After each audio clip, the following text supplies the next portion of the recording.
ہم آپ کی توجہ ایک اہم مسئلے کی طرف توجہ مبذول کروا رہے ہیں۔ ہمارے معاشرے میں عمومی طور پر صدقہ فطر کے حوالے سے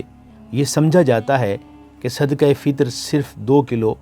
آٹے یا گندم کے حساب سے ادا کیا جاتا ہے، جبکہ اس کے معیارات مختلف ہیں۔ اگر ہم گندم کے 2 کلو کا اعتبار کریں تو 125 روپے ہر مسلمان پر صدقہ فطر واجب ہوتا ہے، اور گھر کے مالک پر تمام افراد خانہ کی طرف سے ادا کرنا بھی واجب ہے، جبکہ اس کے مختلف معیارات ہیں۔ اگر جو کے 4 کلو کا اعتبار کریں تو 320 روپے بنتے ہیں، کھجور کے 4 کلو کا اعتبار کریں تو 1600 روپے بنتے ہیں،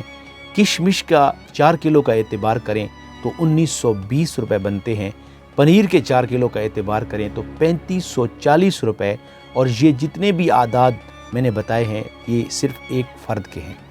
مگر بڑی حیرت کی بات ہے کہ ہمارے مخیر حضرات،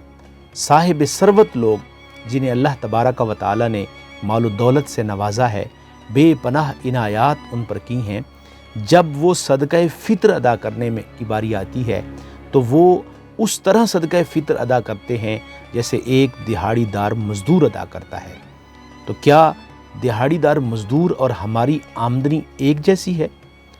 کیا 500 روپے کمانے والا اور 5000 یا 5 لاکھ مہینے کے کمانے والا، دن کے کمانے والا، کیا یہ برابر ہو سکتے ہیں؟ نہیں، یہ ہمارے رویوں پر منحصر ہے۔ اسلام نے ہمارے لیے یہ ایک اوپن میسج رکھا ہے کہ آئیے فکر کیجئے، سوچئے کہ اگر ہم صاحب ثروت ہیں اور ہماری آمدن ماہانہ لاکھوں کروڑوں میں ہے تو ہمیں صدقہ فطر بھی اس اعتبار سے ادا کرنا ہوگا، تاکہ ہمارے معاشرے کے غرباء، یتامہ اور مساکین اور حاجت مند اور ضرورت مند لوگوں کا فائدہ ہو سکے۔ اللہ تعالیٰ ماہ مقدس کی ان بابرکت گھڑیوں کا صدقہ ہمیں کار خیر کے ان امور میں بڑھ چڑھ کر حصہ لینے کی توفیق عطا فرمائے۔